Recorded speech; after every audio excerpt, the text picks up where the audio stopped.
मुझे ये लगता है कि वो शेरनी है।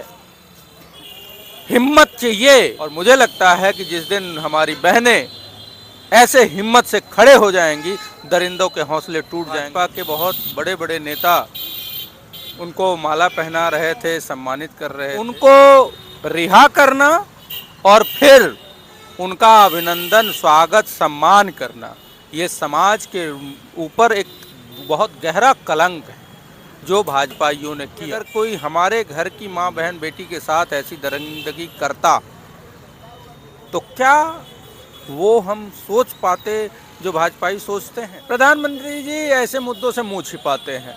प्रधानमंत्री जी को जनहित के मुद्दों से मतलब नहीं है, समाज के मुद्दों से मतलब नहीं है। किसी बहन बेटी की इज्जत लूटना मर्डर से ज्यादा जघन्य अपराध। सरकार शुरू से भ्रष्टाचारी, गुंडा, माफिया और बलात्कारियों को बचाने वाली सरकार रही है। सुप्रीम कोर्ट अपना काम कर रहा है। हमको फक्र होता है कि हम भारत में हैं। 2024 का वर्ष न्याय के लिए जाना जाएगा।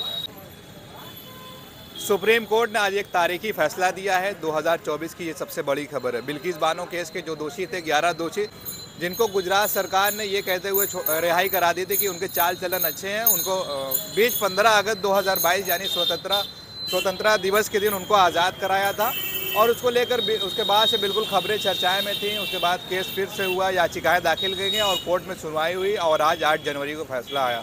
सुप्रीम कोर्ट ने कहा है कि जो 8 दोषी पाए गए थे उनको फिर से जेल जाना होगा और गुजरात सरकार को साथ में फटकार भी लगाई कि ये सरकार का फैसला बहुत गलत था, सरकार इसकी रिहाई दिलाने के लिए उचित नहीं थी। तो इस बिल्किस बानो के मसले पर हम बातचीत करने के लिए बनारस में मौजूद है। बनारस में हमारे साथ कांग्रेस पार्टी के प्रवक्ता वैभव कुमार त्रिपाठी मौजूद है, उनसे बातचीत करेंगे। सर, बहुत बहुत स्वागत है आपका। धन्यवाद। ये वाकई फैसला बहुत ऐतिहासिक है, क्योंकि दरिंदे जो होते हैं, जो जघन्य अपराध करते हैं, किसी बहन बेटी की इज्जत लूटना मर्डर से ज़्यादा जघन्य अपराध है। उनको रिहा करना और फिर उनका अभिनंदन, स्वागत, सम्मान करना, ये समाज के ऊपर एक बहुत गहरा कलंक है जो भाजपाइयों ने किया। मुझे याद है कि जब वो रिहा होके आए थे तो भाजपा के बहुत बड़े बड़े नेता उनको माला पहना रहे थे, सम्मानित कर रहे थे। वो हमेशा हिंदू मुस्लिम करने वाले लोग हैं। मैं इसको हिंदू मुस्लिम के नज़रिए की बजाय मानवता के नज़रिए से देखता हूँ और मुझे उस दिन कष्ट हुआ था कि दरिंदों का सम्मान किया जा रहा है। ये समझ पाने के लिए बहुत आवश्यक है कि हम और आप उसको ऐसे महसूस करें कि अगर कोई हमारे घर की माँ बहन बेटी के साथ ऐसी दरिंदगी करता तो क्या वो हम सोच पाते जो भाजपाई सोचते हैं। क्या हम ये कह पाते कि वो मुस्लिम महिला थी या हिंदू थी या ब्राह्मण थी या दलित थी। सवाल ये है कि समाज को पुनर्विचार करने की आवश्यकता है, अपनी सोच को बदलने की आवश्यकता है, चिंतन करने की आवश्यकता है कि क्या बेटी को हम बेटी की नज़र से नहीं देख सकते, महिला को महिला की नज़र से नहीं देख सकते। हमारा पक्ष मानवीय नहीं हो सकता। हम मानवता अगर नहीं सोच सकते हैं तो हमको इस सिविलाइजेशन का हिस्सा होने में शर्म आनी। अच्छा, बीजेपी सरकार जो है, जिसका नारा था सबका साथ सबका विकास, महिला सशक्तिकरण, नारी सम्मान, 2014 में जब आए थे तो महिलाओं के सम्मान की, महिलाओं को सुरक्षा करने की बात की थी, लेकिन उन्हीं की सरकार उनको रिहाई दिलवाती है। और फिर जब फैसला आता है तो प्रधानमंत्री की तरफ से कोई टिप्पणी, कोई ट्वीट नहीं आता। हालांकि 370 पर अभी पिछले महीने ही सुप्रीम कोर्ट का फैसला आया था, जिसके तुरंत बाद उनका एक ट्वीट आया था कि अच्छा फैसला है। प्रधानमंत्री जी ऐसे मुद्दों से मुंह छिपाते हैं। प्रधानमंत्री जी को जनहित के मुद्दों से मतलब नहीं है, समाज के मुद्दों से मतलब नहीं है। प्रधानमंत्री जी हमेशा ही ऐसा करते हैं जिससे समाज में विघटन हो या हिंदू मुस्लिम हो, उस पर तत्काल उनका बयान आएगा। लेकिन जहां एक तरफ न्याय की बात, ये मुझे अच्छा लगा कि 2024 के प्रारंभिक पक्ष में, मतलब पहले 15 दिन में ही एक ऐसा फैसला आया जिससे एक संदेश जाता है कि यह 2024 का वर्ष न्याय के लिए जाना जाएगा। न्याय उस पीड़ित महिला के लिए, न्याय समाज के लिए, न्याय गरीब के लिए, न्याय ईमानदार देशभक्त लोगों के लिए। क्योंकि ये सरकार शुरू से भ्रष्टाचारी, गुंडा, माफिया और बलात्कारियों को बचाने वाली सरकार रही है। इसका जीता जागता उदाहरण आप देखेंगे कि बीएचयू आईआईटी में बंदूक की नोक पे गैंग रेप हुआ। एक हफ्ते के अंदर सीसीटीवी फुटेज से वो दरिंदे पहचान लिए गए, लेकिन भाजपा 2 महीने तक उनको बचाती रही।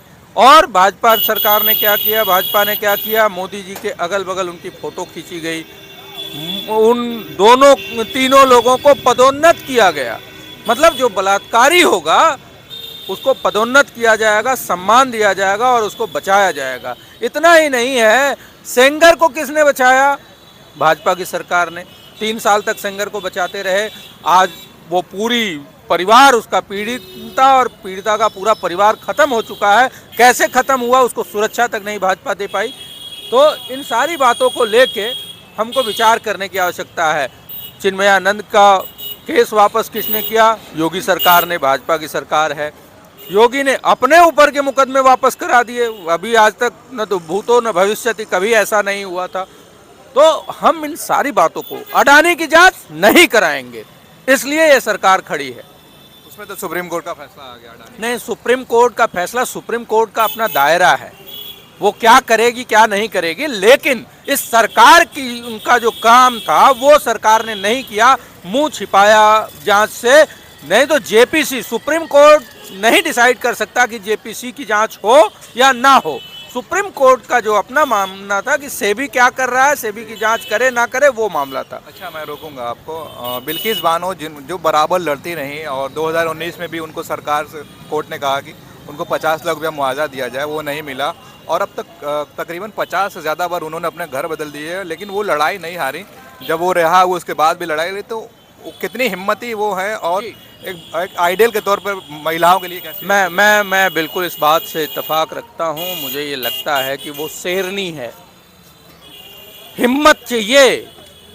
जिस बेटी की इज्जत लुट जाए ना, वो जीना पसंद नहीं करती। अब आप समझिए कि इस बुरे मानसिक प्रताड़ना के दौर के बाद उस बहन ने न्याय की लड़ाई के लिए, न्याय के लिए, सारी महिला जाति के लिए, आधी आबादी के लिए उसने न्याय की लड़ाई जारी रखी। और देखिए, आज सुप्रीम कोर्ट का एक ऐतिहासिक फैसला आया है, उसको न्याय मिल रहा है और फिर से वो दरिंदे जेल जाएंगे। ये मैं हिम्मत की दाद देता हूँ।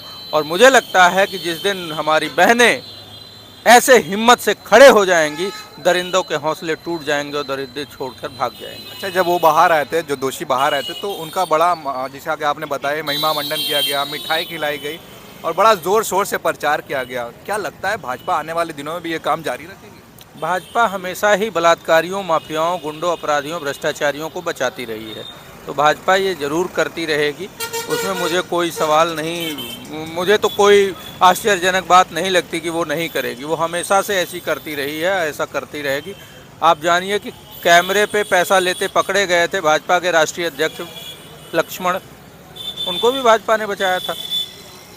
योगी अपने मुकदमे वापस करते हैं, वो भी बचा रहे हैं। सेंगर को बचाया था। कठुआ गैंग रेप, जो एक 8 साल की बच्ची के साथ रेप हुआ था, उसको बचाने के लिए जम्मू कश्मीर की पूरी भाजपा तिरंगा यात्रा निकाल रही थी। ऐसे में विपक्ष की क्या जिम्मेदारी रह जाती है? क्योंकि जब 2022 में इलेक्शन था गुजरात का उस समय, और उसी टाइम ये लोग बाहर आए थे, तो मनीष सिसोदिया जो विपक्ष में अभी इंडिया अलायंस में है, अभी वो जेल में है। उनसे जब एक पत्रकार ने सवाल पूछा कि बिल्किस बानो पे आप कुछ कहेंगे, तो उन्होंने कहा कि नहीं, उस पर हम कुछ नहीं बोलेंगे, हम यहाँ पे विकास की बात करेंगे, एजुकेशन की बात करेंगे। तो ऐसे में विपक्ष, देखिए, नहीं, ऐसा एक चीज़ और जान लीजिए, जब चीज़ें न्यायालय में हों तो उस पर बहुत टिप्पणी नहीं की जा सकती। हाँ, लेकिन जब न्याय हो रहा है, सुप्रीम कोर्ट अपना काम कर रहा है, हमको फ़ख्र होता है कि हम भारत में हैं और भारत की न्यायपालिका, कम से कम सुप्रीम कोर्ट, न्याय करने के लिए पहचाना जाता है।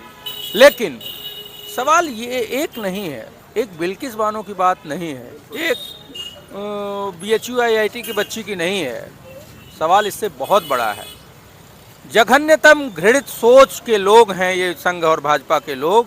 यही कारण है कि बलात्कारियों को ये महिमा मंडित करते हैं, बलात्कारियों को ये पदोन्नत करते हैं। अब आप सोचिए, बीएचयू आईआईटी के बेटी के साथ बंदूक की नोक पे भाजपा के आईटी सेल के लोगों ने बंदूक की नोक पे गैंगरेप किया था।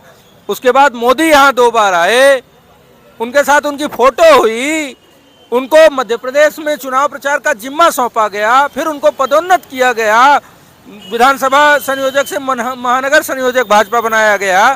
तो ये बहुत सारी चीजें हैं, तो इससे स्पष्ट है। तो भाजपा तो घृणित सोच का ही संगठन है, वो देश को बांटना चाहता है, वो विकृत मानसिकता के लोग हैं, वो रेप, गैंग रेप, बलात्कार जैसे जघन्य कृत्य करते हैं और भ्रष्टाचारियों को भाजपा बचाती है। अच्छा, आज से बिल्कुल एक हफ्ते बाद जो है राहुल गांधी की न्याय यात्रा शुरू होने वाली है और इसी बीच ये फैसला आया है, तो कांग्रेस के लिए तो और जिम्मेदारी बढ़ जाती है। नहीं, देखिए, कांग्रेस अपनी जिम्मेदारी बढ़ी है, इसी वजह से मणिपुर से न्याय यात्रा शुरू कर रही है। कांग्रेस अपनी जिम्मेदारियों से पीछे कभी नहीं हटी। यही कारण है कि भारत जोड़ो यात्रा के बाद भारत जोड़ो न्याय यात्रा शुरू हो रही है और उस मणिपुर से शुरू हो रही है जहां महिलाओं के साथ जघन्यतम, पूरे विश्व में कभी ऐसा नहीं हुआ होगा कि नहीं लड़कियों को नग्न करके भीड़ के बीच घुमाया जाता हो और भीड़ के बीच सामूहिक दुराचार, गैंगरेप होता हो और मुख्यमंत्री कहता हो कि ये अकेला मामला नहीं, ऐसे तो हजारों मामले हैं और प्रधानमंत्री मौन हो जाता है। प्रधानमंत्री को कोई फर्क नहीं पड़ता है। एक तरफ वो कहता है महिलाओं का करेंगे सम्मान, दूसरी तरफ उसकी जबान लड़खड़ा जाती है, कहती है बेटी बचाओ बेटी पटाओ, और उसके विधायक, मंत्री, बलात्कारी, अभी बीजेपी के एक विधायक नाबालिग से रेप में उनको 25 साल की सजा हुई है, वो कोर्ट की वजह से हुई है। भाजपाई तो उनको बचाते रहे, उनको टिकट दिया गया, उनको विधायक बनाया गया। उसी तरीके से पूरी मणिपुर की जो भाजपा सरकार है उसको भाजपा ने बचाया, अभी तक बर्खास्त नहीं हुई है। इसी अन्याय के खिलाफ कांग्रेस की भारत जोड़ो न्याय यात्रा शुरू हो रही है। चलिए, हमसे बातचीत करने के लिए बहुत शुक्रिया। ये थे वैभव कुमार त्रिपाठी जी, जो कांग्रेस पार्टी के प्रवक्ता हैं। और जाहिर है कि बिल्किस बानो के मामले में जिस तरह से फैसला आया, ये ऐतिहासिक फैसला है और साल 2024 अभी शुरू ही हुआ है और ये साल की सबसे बड़ी खबर कही जा रही है। तो लोगों का कहीं ना कहीं फिर से न्याय व्यवस्था में विश्वास फिर से कायम हुआ है और न्याय यात्रा इसके बिल्कुल एक हफ्ते बाद राहुल गांधी की भारत जोड़ो न्याय यात्रा शुरू होने जा रही है। अब देखना ये होगा कि लोग किस तरह से उस यात्रा को देखते हैं और आने वाले लोकसभा इलेक्शन में उसका क्या असर पड़ता है। आप देख रहे थे खोज खबरिया, मैं उबैद, बहुत बहुत शुक्रिया।